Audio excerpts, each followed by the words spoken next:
The blue notebook was hidden under 40 years of fabric scraps in my dead wife's sewing basket. Inside, meticulous records.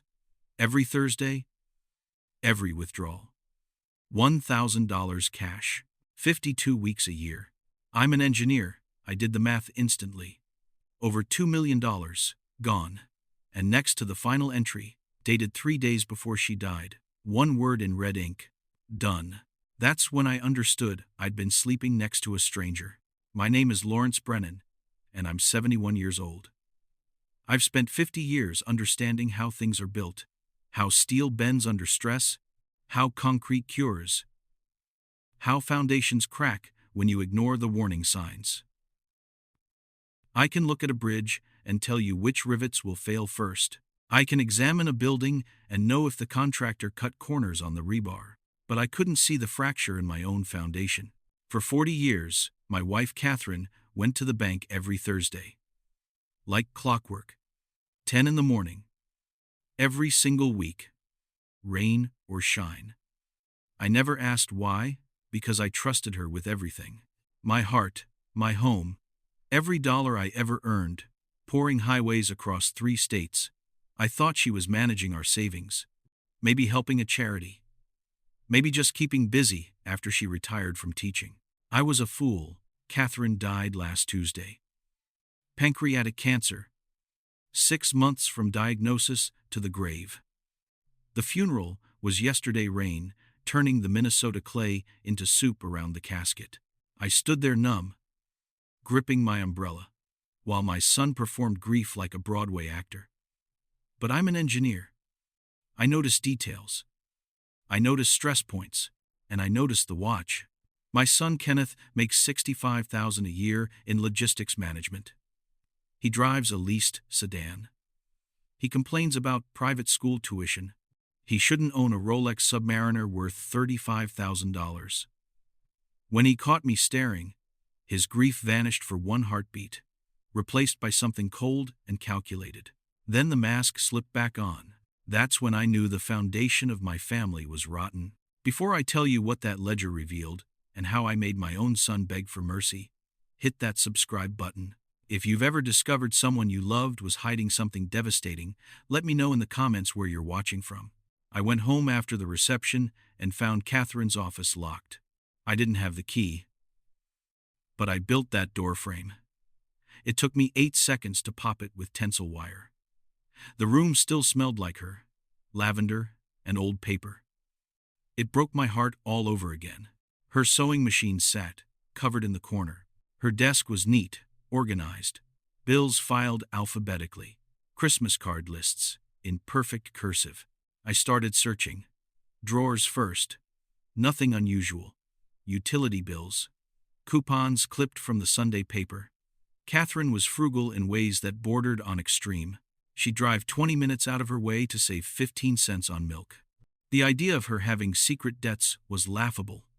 The idea of her gambling was insulting. I checked the filing cabinet. Tax returns going back 30 years. House deed. Car titles. Everything organized. Everything accounted for. I sat in her chair, feeling foolish. Maybe Kenneth was just being nosy. Maybe I was a paranoid old man looking for a fight to distract from the grief. Then I looked at her sewing basket. It was wicker, worn smooth by decades of use. Catherine kept it on the shelf above her desk. To Kenneth, it would have been invisible, just old lady stuff. Beneath his notice, but I knew Catherine hid her chocolate stash in there, away from the grandkids. I reached up and brought it down. Spools of thread. Needles stuck in a pincushion, fabric scraps in faded florals, and underneath everything, something hard and rectangular. The ledger, blue hardcover, the kind you buy at an office supply store for $12. The spine was cracked and faded, the corners dog-eared. I opened it to the first page. The date at the top was the 12th of January 1984. The handwriting was Catherine's, those neat cursive loops I'd recognize anywhere. Thursday. First National Bank. Withdrawal. $1,000. I frowned. $1,000 in 1984 was serious money. That was more than I made in 2 weeks back then. I turned the page, the 19th of January 1984.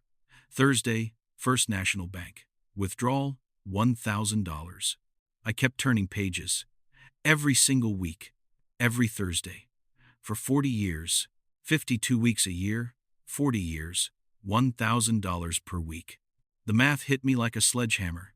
$2,080,000. My hands started shaking. I dropped the ledger on the desk. Where did she get that money?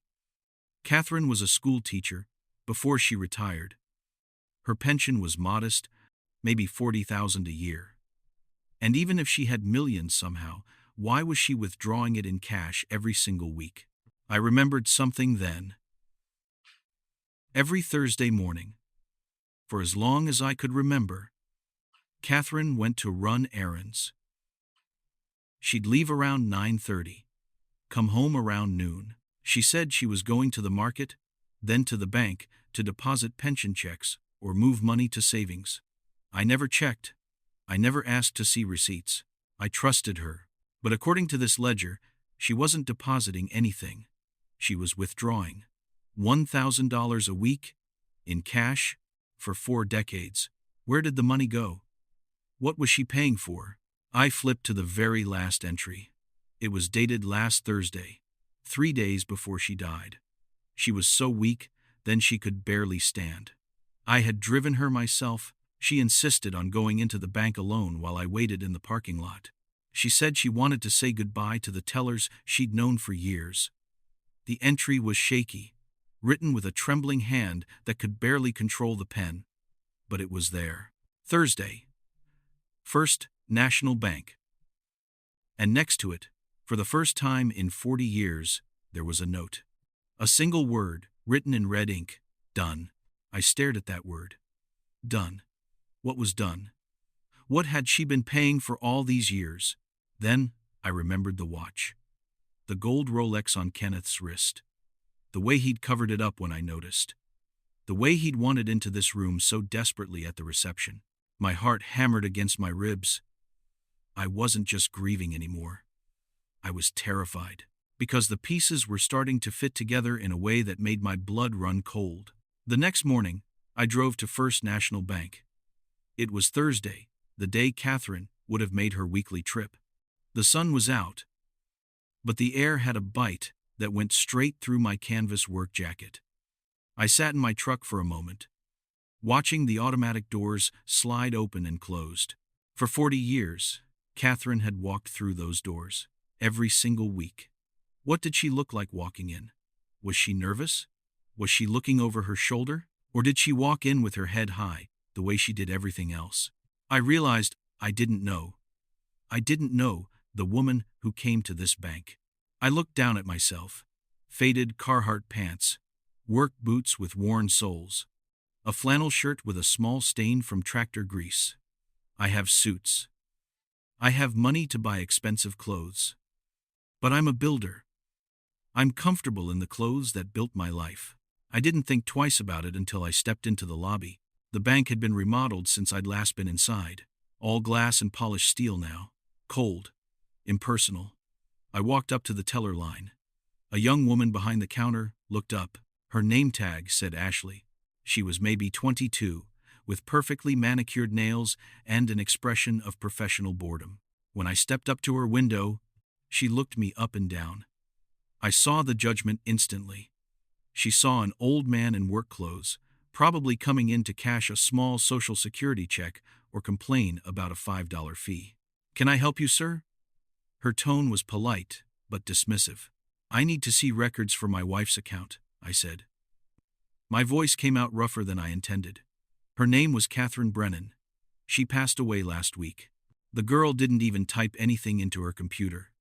She gave me a tight, practiced smile. "I'm sorry for your loss, sir, but I can't give out account information to anyone other than the account holder. It's a policy, privacy laws." I took a deep breath. "I know the policy, miss, but I'm her husband. I'm the executor of her estate. I have my identification right here." She stopped me with a raised hand. "Sir, unless your name is on the account, or you have a court order with you right now, I can't help you. You'll need to make an appointment with a personal banker next week. Next week. I didn't have until next week. The blue ledger was burning a hole in my jacket pocket. Listen to me, I said, leaning in slightly. I don't need to make a withdrawal. I just need to see the history. She came here every Thursday, every single Thursday for 40 years. Someone here knows her. Ashley sighed loudly. Sir, please lower your voice, or I'll have to call security. We have hundreds of customers. We don't track who comes in on Thursdays. Now, if you don't have business to conduct, I need to ask you to step aside. I felt the blood rush to my face. Not embarrassment, rage. I looked around the lobby, at the ceiling, at the heavy steel vault door in the back. I pointed a calloused finger at the ceiling. You see those trusses up there, miss? The steel beams holding this roof over your head? I welded those. And that vault back there? I poured the reinforced concrete casing for it myself in 1997. I built this building while you were still in elementary school. So don't tell me to step aside. Go get your branch manager. Go get Mrs. Carlyle. Now, the girl's eyes went wide. She pressed a button under the counter and hurried toward the back offices. A moment later, the door to the manager's office opened. Mrs. Carlyle walked out, a woman in her mid-60s, elegant and sharp. We'd known each other for 20 years. She looked at the teller, then at me. Her face softened immediately. Mr. Brennan, she said, walking over with her hand extended. I heard about Catherine. I'm so terribly sorry. She ignored my work clothes. She shook my hand firmly. Thank you, Mrs. Carlyle, I said. I need your help. Your teller says I need a court order to know what my wife was doing here for 4 decades. Mrs. Carlyle looked at Ashley, who was now shrinking back against the wall. It's all right, Ashley. Mr. Brennan is a legacy client. She led me back to her office. Quiet, walls lined with certificates and family photos. She gestured for me to sit in a leather chair and closed the door. Lawrence, she said, using my first name. I figured you'd come in eventually. I saw the obituary in the paper. Catherine was a wonderful woman. I nodded, swallowing the lump in my throat. She was Mrs. Carlyle. But I found a book, a ledger. Catherine kept records. She came here every week, every Thursday. The book says she withdrew $1,000 every time. Mrs. Carlyle's expression became unreadable. She adjusted her glasses. I need to know how much is in the account, I said. I need to know why she was withdrawing it. Was it for charity? Was it for the grandkids? My son thinks she had debts. But I know that's not true. Mrs. Carlyle sighed. She turned to her computer and typed for a moment. The clicking of the keys was the only sound in the room. Lawrence, she said softly. Catherine didn't have a joint account with you here. It was a personal account. A separate money market account she opened in January 1984, 1984, the year the ledger started. Okay, I said, leaning forward. So, what's the balance? Mrs. Carlyle hesitated. She looked at the screen. Then she looked at me with eyes full of pity. I hate pity. Mr. Brennan, she said gently. The balance in the account is $18.37. I froze. I stared at her. I felt like the floor had just dropped out from under my chair. $18, I repeated. That's impossible. The book, the ledger, lists thousands of entries. $1,000 a week for 40 years. That's millions. Mrs. Carlyle. Where's the money? Mrs. Carlyle turned the monitor so I could see it. I squinted at the lines of numbers. She cleared her throat.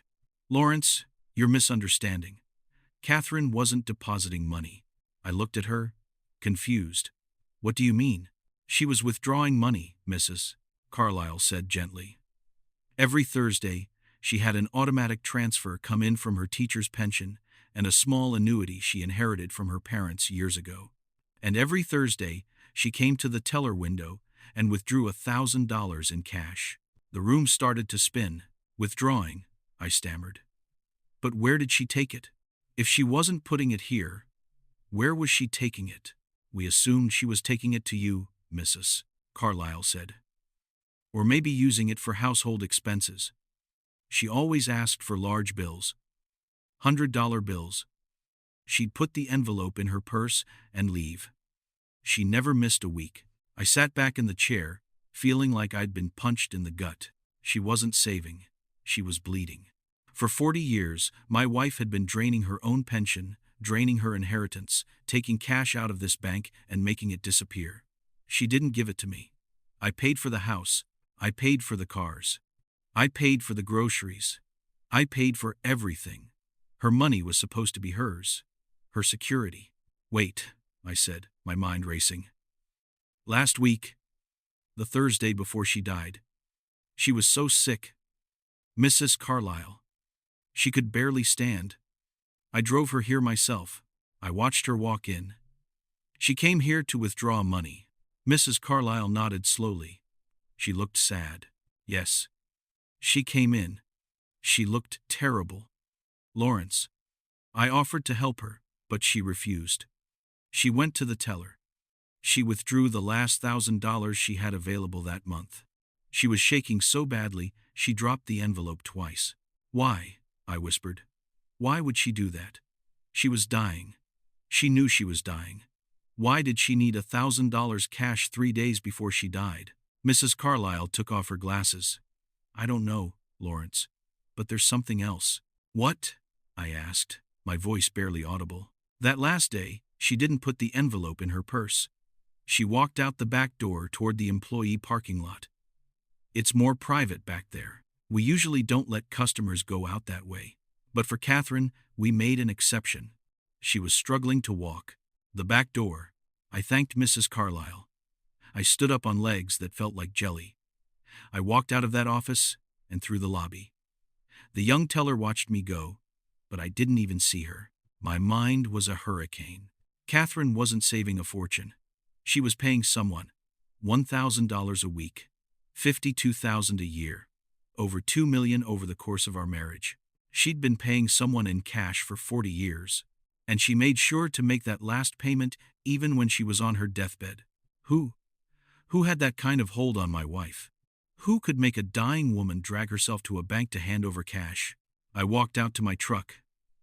The rain had started again, light drizzle. I sat in the driver's seat and stared at the steering wheel. I thought about the blue ledger. I thought about the word written in red ink, "Done." Whatever debt she was paying, whatever hold someone had on her, it ended when she died. Or maybe she paid it off just in time. I felt a cold rage building inside me. It replaced the grief. It replaced the confusion. Someone had done this to her. Someone had bled her dry. Someone had watched her wither from cancer and kept taking her money until the very last breath. I started the truck. I wasn't going home. I was going to find out who was waiting in that back parking lot every Thursday. If you're still watching, I need you to do something for me. Hit that like button. Subscribe to this channel. Because what I'm about to tell you gets darker. And I need to know someone out there understands what it's like to discover the people you love aren't who you thought they were. I didn't sleep that night. I sat at my kitchen table with the blue ledger open in front of me, going through every entry, searching for a pattern, searching for a clue. The entries were identical. Maddeningly identical. No notes. No explanations. Just the date, the location, and the amount.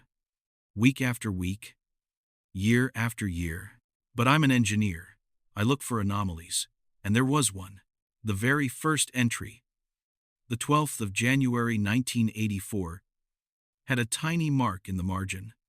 Not a note, exactly. Just a small asterisk in pencil, faded with time. I almost missed it. I held the page up to the light. Beneath the asterisk, in handwriting so faint I had to squint, were 2 letters. K.M. Initials. I grabbed my phone and pulled up an old digital archive I'd created years ago, scans of documents from my construction company, contracts, employee records, payroll from the 80s. I searched for 1,984 January. There. A name jumped out at me. Kieran Murphy. Kieran Murphy had been my site foreman in 1984. He'd worked for me for 3 years before I had to let him go. He was a hard man, a drinker, always felt the world owed him something. I remembered him being bitter about his termination, even though he'd violated safety protocols multiple times. But why would Catherine be paying Kieran Murphy? I dug deeper into the archived files, found the incident reports from that year, and there it was, June 1984. A scaffolding collapse on the Interstate 94 overpass project. A young worker named David Lawson fell 30 feet.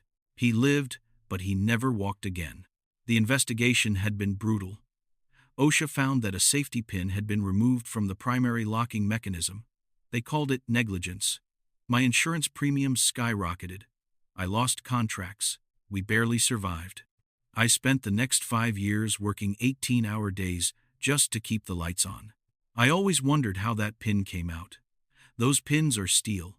They don't just fall out. I closed the file and sat back. The pieces weren't fitting together yet, but I could feel them trying to connect. Catherine.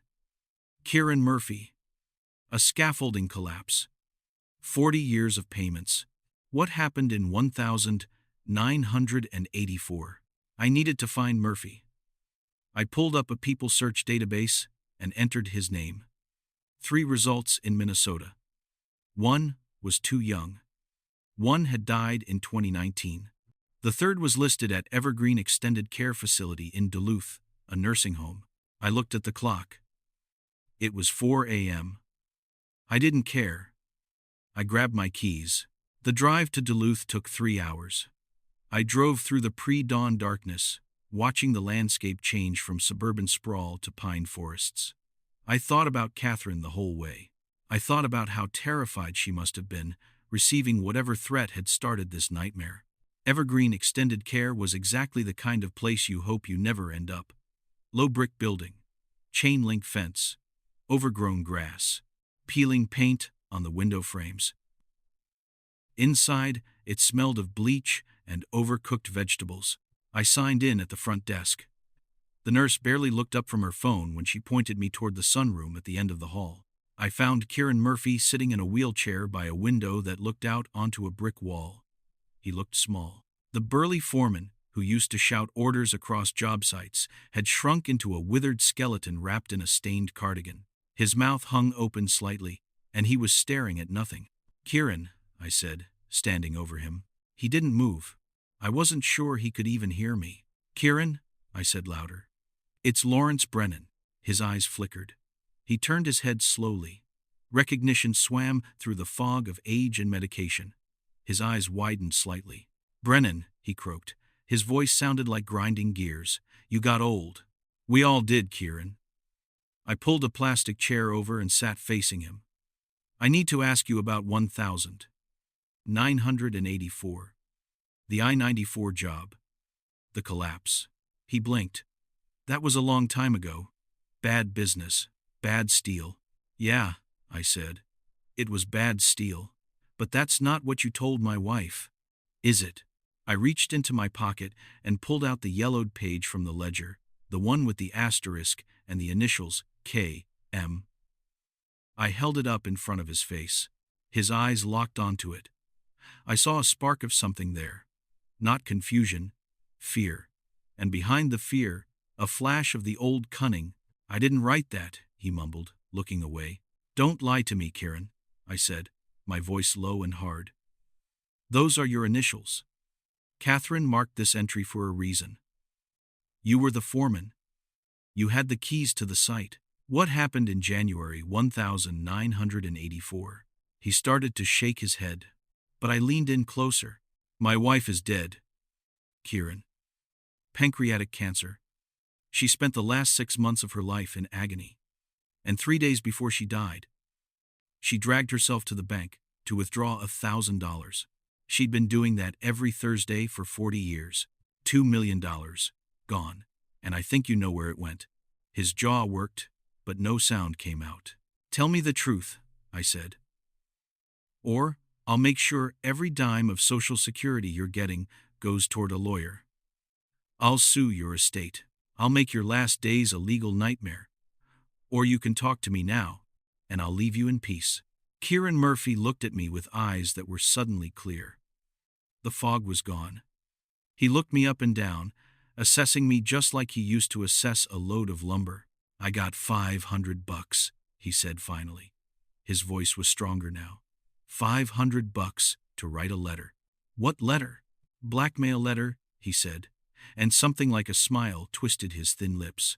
I was the foreman. I had the keys, but I wasn't the one who came up with it. My heart started pounding. Came up with what? The boy came to me. The night of the accident. He was a mess.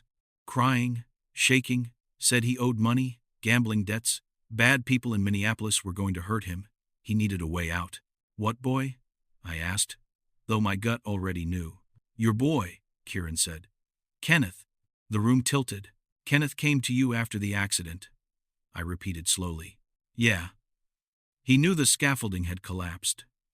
He knew you were distracted, dealing with OSHA and insurance. He came to my trailer late one night, offered me $500 to write a letter to his mother, said it was the only way to save his life. What did the letter say?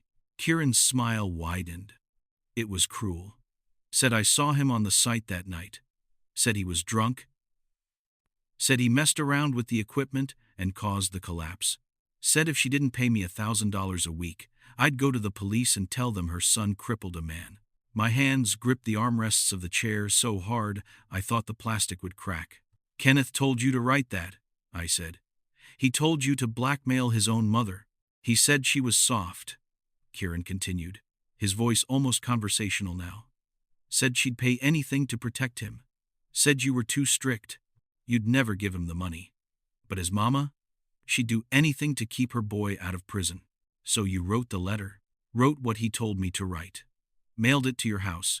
Told her to drop the money at the back door of the bank every Thursday.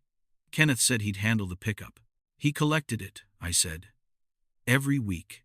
Every week for 40 years, Kieran said. Used me as the boogeyman. Told her I was demanding more. Told her I was threatening to go to the cops. But it was him the whole time. He was the one taking the money. I felt like I was going to be sick. I stood up abruptly, the chair scraping against the floor. Did Kenneth cause the accident? I asked. Did he actually pull that pin? Kieran shrugged. Hell if I know. The steel was faulty. That much was true. The investigation proved it. But Kenneth was on site that night. I saw him leaving around midnight, stumbling drunk. Whether he touched the scaffolding or not, he shrugged again. Doesn't matter. His mama believed he did. And that's all that mattered. I stared at the old man. You took $500 to help destroy my family. I took $500 because I needed it, Kieran said flatly. And I figured the kid would pay his debts and stop. But he didn't stop, did he? That's on him, not me. I turned to leave. You tell him hello for me, Kieran called out as I reached the door. Tell him his old foreman remembers. I didn't answer. I walked out of that nursing home into the bright sunlight. I felt sick. I walked to the side of the building and vomited into the grass. My wife, my sweet, gentle Catherine, she spent 40 years protecting a son who was actively holding a knife to her throat. She lived in fear every single day. She probably looked at Kenneth with a mixture of love and terror, wondering if the witness would ever come forward. And all the while, the witness was sitting across the dinner table from her, wearing the clothes she bought him, eating the food she cooked. I wiped my mouth and stood up straight. The sickness passed, replaced by a cold, deadly clarity. Kenneth wanted the money. He wanted the house. He wanted everything. Well, he was going to get something. But it wasn't going to be what he expected. I know this is hard to hear. I know some of you are wondering if I'm making this up. I wish I was. If this story is affecting you the way it's affecting me, leave a comment. Tell me you're there. Because what comes next, what I did to make my son pay, that's when this story really begins. I drove home from Duluth with a plan forming in my mind. Not revenge. Revenge is sloppy, emotional. This was going to be surgical, precise. The kind of demolition work that looks effortless but requires perfect timing. Kenneth had built his life on a foundation of lies. I was going to remove the supports one by one until the whole structure collapsed on his head. I needed leverage, I needed proof, and I needed Kenneth to think he was winning right up until the moment he lost everything. When I got home, there was a car parked across from my driveway, a nondescript gray sedan. A man in a cheap suit sat in the driver's seat, reading a newspaper. As soon as I pulled in, he folded the paper and stepped out. I knew what this was. I dealt with enough lawsuits in my construction days. Process server. Mr. Lawrence Brennan? He asked, walking up before I could even get to my front door. I'm Lawrence Brennan, I said. He handed me a thick manila envelope. You've been served, sir. Have a good day. He walked away without looking back. I stood there in the driveway, holding the envelope. My hands were dirty from the nursing home. My boots were dusty. I felt every one of my 71 years. I tore the envelope open right there. The header hit me like a physical blow.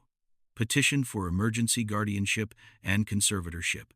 Petitioner, Kenneth Brennan. Respondent, Lawrence Brennan. I read the summary, my vision going red at the edges. My son was asking the court to declare me mentally incompetent. He claimed that Catherine's death had caused a psychotic break. He claimed I was suffering from paranoid delusions and severe dementia. He claimed I was squandering the family estate on frivolous investigations and that I was a danger to myself. He was asking for immediate control of my assets, my bank accounts, my investments, my property. If he won, he'd have the power to stop me. He could fire any lawyers I hired. He could bury the evidence.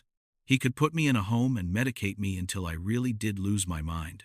And he'd have access to the $5 million I'd saved over a lifetime of hard work. I walked into my house, didn't turn on the lights, just sat at the kitchen table and read the affidavit Kenneth had signed. It was a masterpiece of manipulation. My father has become erratic since my mother's passing. He believes there are conspiracies surrounding her death. He has been aggressive toward bank staff. He disappears for hours without explanation.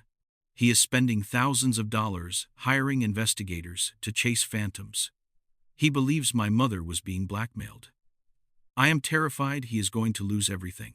As his only son, I must act to protect him from himself. Smart, evil, but smart. He was using my investigation against me. He was painting my search for truth as the ravings of a senile old man. The hearing was set for Monday morning, 2 days away. Emergency ex parte hearing. That meant I had less than 48 hours to prepare. I looked at the petition again. Kenneth had hired a lawyer, someone named Philip Gaines. Expensive firm. This wasn't cheap. Where did Kenneth get the money for a high-powered attorney? Then I remembered. He'd been collecting $1,000 a week for 40 years. He had millions stashed somewhere. Offshore accounts. Probably. Money he'd stolen from his dying mother was now being used to steal from me. I sat in the darkness for a long time, thinking. I could fight this in court with my own lawyer. But that would take time, and Kenneth had momentum. Judges tend to err on the side of caution with elderly people. One psych evaluation suggesting mild cognitive decline, and I'd lose. No. I needed to flip the script. I needed Kenneth to think he'd won. I needed him to get confident, overconfident. And then I needed to destroy him in a way he'd never see coming. I picked up my phone and called Kenneth's number. He answered on the second ring. Dad? His voice was carefully modulated, concerned, loving, with just a hint of worry. Kenneth, I said, letting my voice crack slightly. I got the papers. Dad, I'm so sorry, he said quickly. I didn't want it to come to this. But you're not yourself. You're chasing these crazy theories about Mom, and I'm worried you're going to hurt yourself or lose everything you worked for. I let silence hang for a moment. Then I sighed, a long, defeated exhale. You're right, I said quietly. I'm not thinking clearly. The grief, it's eating me alive. I can't sleep. I see things that aren't there. I thought I found something in Mom's office, but maybe I imagined it. What did you think you found? Kenneth asked. His tone shifted, just slightly. Less concerned, more curious.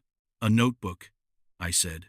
Blue notebook, with dates and numbers. But it doesn't make sense. Nothing makes sense anymore. Where is it now? Kenneth asked. I put it back. I lied. In her sewing basket. It's probably nothing, just my mind playing tricks. Another pause. I could hear him breathing. Dad, he said slowly. Maybe you're right. Maybe we should talk before Monday. I don't want this to go to court if we can avoid it. Can I come over tomorrow? We can sit down, talk this through. I'll bring my lawyer, and we can work out an arrangement that protects you. Okay, I said, making my voice small. Defeated. Tomorrow. But Kenneth? Yeah. Dad? Promise me you won't put me in a home. Let me stay in the house. That's all I ask. Of course, Dad, he said. I could hear the smile in his voice. We'd never put you in a home. We just want to help manage things. Take the stress off you. Okay, I whispered. Come tomorrow, 6 o'clock. I'll be there, he said. Get some rest, Dad. Everything's going to be fine. He hung up. I sat in the darkness, phone still in my hand. Kenneth thought he'd won. He thought the old man had finally broken. He thought he was going to walk into this house tomorrow and get me to sign away my rights willingly. What he didn't know was that I'd spent the last 6 hours installing cameras in every room of this house. What he didn't know was that I'd already contacted an old friend from my construction days, a friend who happened to be a retired judge. What he didn't know was that I had the blue ledger, the bank records, and Kieran Murphy's confession recorded on my phone. Kenneth was walking into a trap, and I was going to make sure he never walked out. Tomorrow, my son is coming to take everything from me. Tomorrow, I'm going to show him what happens when you build your life on lies. If you want to see how this ends, you need to subscribe right now, because the next part, the confrontation, is something you won't want to miss. I spent all of Saturday preparing, not like a scared old man preparing to surrender, like an engineer preparing for a controlled demolition. First, I went to the bank, withdrew $500 in cash, the maximum I could get without triggering alerts on my accounts. I wasn't worried about money. I was worried about Kenneth monitoring my transactions. Then, I drove to a home electronics store and bought the smallest, highest quality recording devices I could find. 4 of them. Tiny things. No bigger than a button. I installed one in the chandelier above the dining room table, one in the bookshelf facing the living room, one in the kitchen, tucked behind the coffee maker, and one in the doorframe of Catherine's office. Each one had a 12-hour battery life. Each one streamed to a cloud server I'd set up using a burner email address. If Kenneth tried to destroy evidence, he'd be destroying empty air. The real evidence would be safe. Next, I called my daughter, Amy. She lived 2 hours away in Rochester with her husband and 3 kids. We hadn't been close in recent years. My fault. Mostly. I'd poured everything into work and into keeping Catherine happy. I'd let Amy drift into her own life. But I needed her now. Dad? She answered on the 3rd ring. She sounded surprised. Is everything okay? Amy, I said. I need you to come home tomorrow. I need you to witness something. Witness what? Dad, what's going on? I told her everything. The ledger, the bank, Kieran Murphy. Kenneth's petition for guardianship. The blackmail that had bled her mother dry for 40 years. She didn't speak for a long time after I finished. Kenneth did this, she finally whispered. Kenneth hurt Mom like that? Yes. I'm going to kill him, she said flatly. No, I said. You're not. But you're going to help me make sure he pays. I need you here tomorrow, at 5. Before he arrives, I need you to hide in the guest room and record everything that happens. What are you going to do? I'm going to give him enough rope to hang himself, I said. Amy was quiet again. Then, I'll be there. Sunday evening arrived with a cold drizzle. The kind of weather that makes everything look gray and miserable. Perfect. Amy arrived at 5, just like I'd asked. She looked tired, dark circles under her eyes. She'd been crying. When she hugged me, she held on longer than usual. "Where do you want me?" she asked. "Guest room," I said. Door cracked. "You'll be able to hear everything from there. If things get violent, if Kenneth tries to hurt me, you come out. Otherwise, just record." I handed her a canister of pepper spray from my workshop. "Just in case." She took it, her hand steady. "I can't believe he did this to Mom." "I know. For 40 years, Dad. 40 years. I know, sweetheart. But tonight, it ends." She went into the guest room. I checked the cameras one more time on my phone. All active. All recording. Then I set the stage. I closed most of the blinds, leaving the house in dim light. I wanted the atmosphere oppressive. I turned off all the lights, except the chandelier over the dining room table, the one with the hidden camera. I set the blue ledger on the table, right in the center, in plain sight. Then I sat down and waited. At 6:03, headlights swept across the front window. A car door slammed. Footsteps on the walkway. The doorbell rang. I stood slowly, letting my joints pop. I shuffled to the door and opened it. Kenneth stood there in a sharp navy suit, hair gelled back. Behind him was his lawyer, Philip Gaines, mid-50s, expensive briefcase, bored expression. Kenneth smiled. "Hey, Dad. Thanks for agreeing to meet. Come in," I said quietly. They walked past me into the house. Kenneth's eyes were already scanning, looking for the notebook I'd mentioned on the phone. "Kind of dark in here, Dad," Kenneth said, reaching for the light switch. "Electricity's expensive," I said, trying to save money. He chuckled, patronizing. "Sure, Dad." They sat at the dining room table. Kenneth placed a stack of legal documents in front of him. The conservatorship agreement. I could see the tabs marking where I was supposed to sign. "Let's keep this simple," Philip Gaines said, opening his briefcase. "Mr. Brennan, your son is concerned about your well-being. These documents would give him limited power of attorney to manage your financial affairs while you focus on your health. It's for your protection." "Protection," I repeated. "That's right," Kenneth said, leaning forward. His eyes were locked on me, but I could see them flickering toward the table, searching for the blue ledger. It was right there, right in front of him. He just hadn't looked down yet.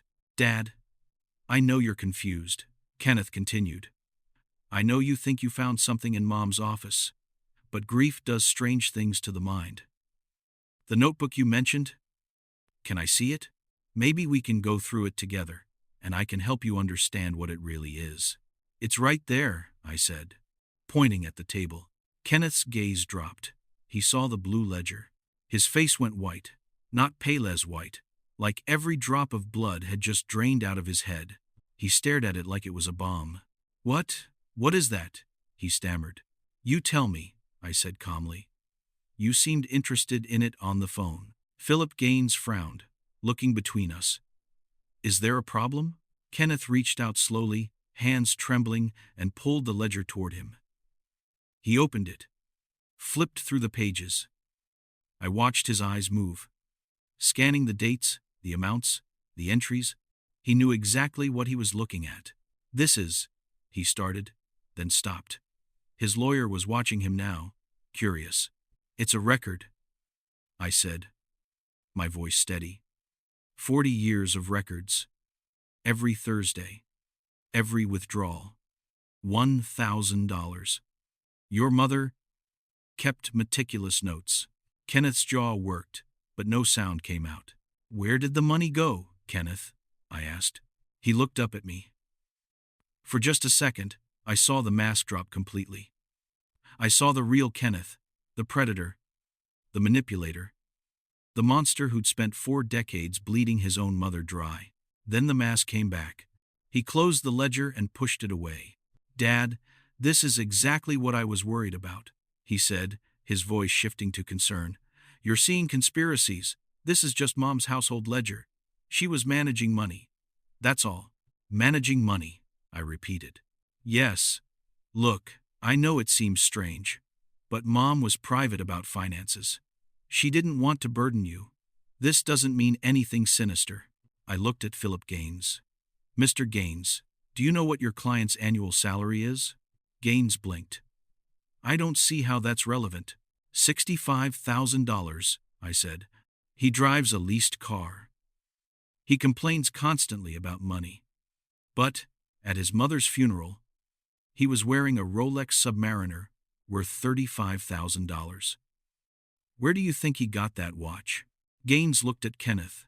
Kenneth's face was turning red now. It's a fake, Kenneth said quickly. I reached into my pocket and pulled out a printed photograph. It showed Kenneth's wrist, zoomed in, crystal clear. The watch.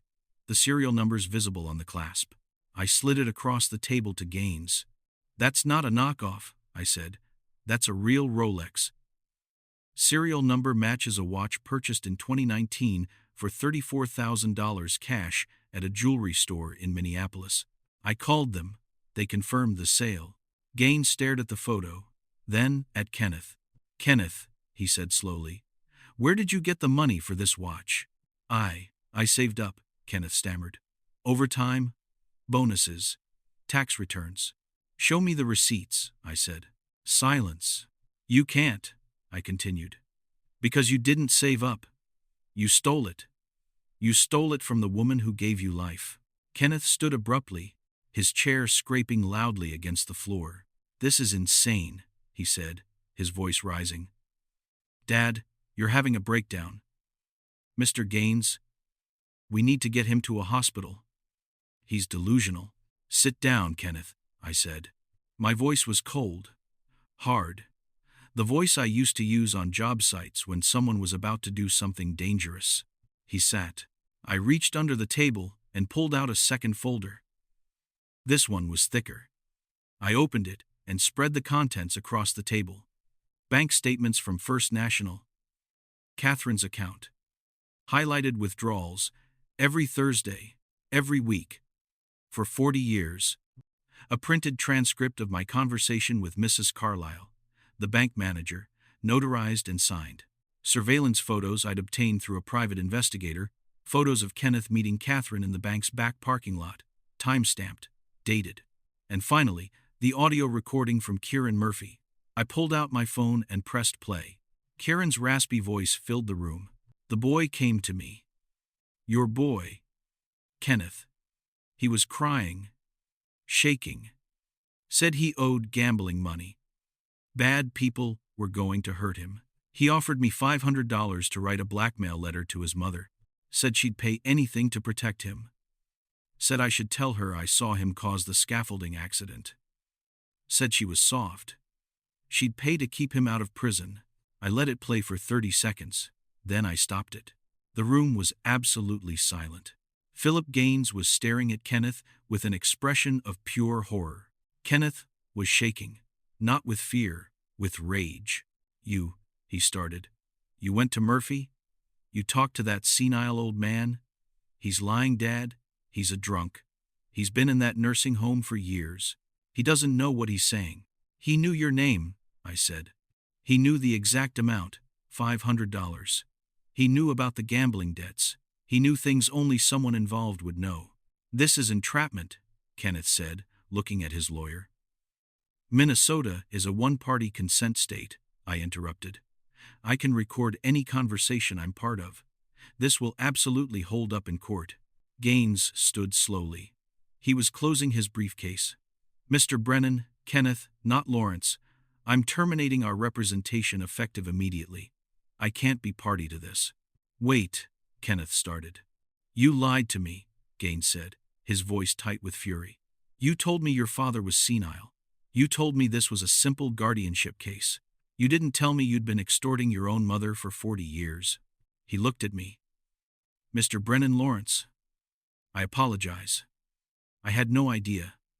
If you need a witness statement for criminal proceedings, I'll provide one. He walked out. The front door slammed. Kenneth and I were alone. Well, not quite alone. Amy was in the guest room. The cameras were recording, and the trap was about to snap shut. Kenneth stood slowly. He looked at the evidence spread across the table. He looked at me, and then he lunged. Not at me. At the ledger. He grabbed it, his fingernails tearing at the pages. He was trying to destroy it. Trying to eat it if he had to. "Give it to me," he screamed. "It's mine. It's my evidence. You can't have it." The guest room door burst open. Amy stepped out, phone in hand, recording everything. In her other hand, the pepper spray canister, aimed directly at Kenneth's face. "Get away from him," she said. Her voice was steel. Kenneth froze. He looked at his sister. He saw the phone. He saw the spray. "Amy!" he gasped. "You don't understand. Dad's sick. He's making this all up." "I heard the recording, Kenneth," Amy said. "I heard everything. I know what you did to Mom." Kenneth looked between us. He was cornered, trapped. The evidence was overwhelming. His lawyer had abandoned him. His sister hated him. And his father, the man he tried to declare incompetent, was standing there with 40 years of proof. "You can't prove anything," Kenneth said, but his voice was weak now, desperate. I pulled out one more document, the last piece. A petition I'd filed Friday afternoon with the county prosecutor's office. Criminal charges. Extortion, elder abuse, fraud, theft. "The police are coming, Kenneth," I said quietly. "I called them 20 minutes ago. They should be here any moment." As if on cue, red and blue lights flashed through the front window. Kenneth looked at the door. He looked at me. And for the first time in his life, I saw real fear in my son's eyes. "Dad," he whispered. "Please, don't do this." I thought about Catherine. I thought about her dragging herself to the bank 3 days before she died. I thought about 40 years of fear and silence. "You stopped being my son the day you wrote that first letter," I said. The doorbell rang. I walked to the door and opened it. 2 police officers stood there, badges out. "Mr. Brennan?" one of them asked.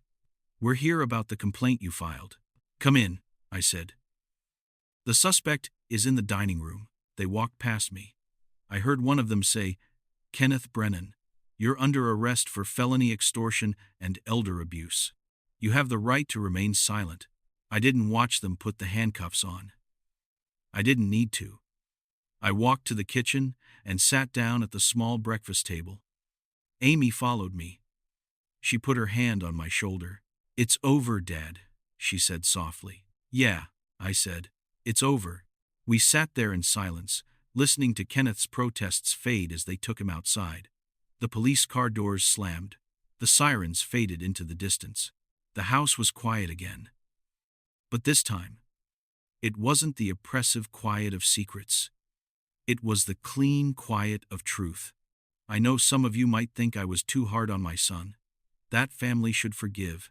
But there are some betrayals that can't be forgiven. Some wounds that can't heal. If you understand why I did what I did, leave a comment. Tell me I'm not a monster for destroying my own child. Because right now, I need to know I made the right choice. The trial took 8 months. Kenneth hired 3 different lawyers, but none of them could overcome the evidence. The blue ledger, the bank records, Kieran Murphy's testimony, delivered via video deposition 2 weeks before he died. The surveillance footage I'd obtained through a private investigator showing Kenneth collecting envelopes from Catherine in that back parking lot. The jury deliberated for 90 minutes. Guilty on all counts. The judge, a woman in her 60s who reminded me of Catherine, looked at Kenneth with undisguised contempt. "Mr. Brennan," she said, "you exploited your mother's love to fund a lifestyle you didn't earn. You terrorized a dying woman to squeeze out one last payment. You showed no remorse, no empathy, no humanity. The court sentences you to 12 years in state prison." Kenneth's wife filed for divorce before the sentencing was even complete. She took the kids and moved to Colorado. Changed their last name. I don't blame her. The house Kenneth had lived in, the one I'd built for him 10 years ago, was seized as part of the restitution order. It was sold at auction. The proceeds went into a trust fund for his children's education. They'll never have to know how their father paid for their private school. The offshore accounts were frozen and liquidated. $2.3 million, grown over 40 years through careful investment. Blood money. I donated every cent to a foundation that helps families of workplace accident victims. David Lawson, the young man who'd been paralyzed in the 1984 scaffolding collapse, received a personal check from me for $500,000. It was 40 years too late, but it was something. When I told him the whole story, he cried. Not for himself, for Catherine. She didn't owe me anything, he said. The accident wasn't her fault. It wasn't even your son's fault. The steel was bad. But she paid anyway, didn't she? Because she thought she was protecting someone she loved. Yes, I said. She did. She was a good woman. She was. As for me, I sold the house. Too many ghosts. Too many memories of dinners where Kenneth sat across from Catherine, smiling and lying and bleeding her dry. I bought an RV. A big one. 40 feet of diesel-powered freedom. I'd always wanted to travel with Catherine. We'd talked about it for 30 years. The Grand Canyon, Yellowstone, the Pacific Coast. We never went. There was always a reason. Always a bill to pay. Always a crisis with Kenneth. Well, there were no more reasons now. I drove to Oak Ridge Cemetery one last time before I left. Stood at Catherine's grave. The headstone was simple. Asterisk, Catherine Brennan, beloved wife and mother, 1954 to 2025. Asterisk, I knelt on the grass. It was spring, the first warm day after a long winter. Flowers were starting to bloom around the edges of the cemetery. I found out, Catherine, I said quietly. I found out what you were protecting. I found out what he did to you. The wind rustled through the oak trees. You were a fool to protect him, I continued. You should have told me. We could have faced it together. I would have torn the world apart for you. I paused, swallowed the lump in my throat. But I understand why you did it. You were a mother. You thought you were saving your child. You thought you were protecting our family. I pulled the blue ledger from my jacket.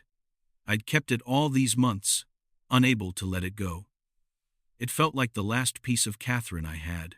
I took out my lighter, an old Zippo I'd carried for 50 years. It's done now, I said. Kenneth can't hurt anyone anymore.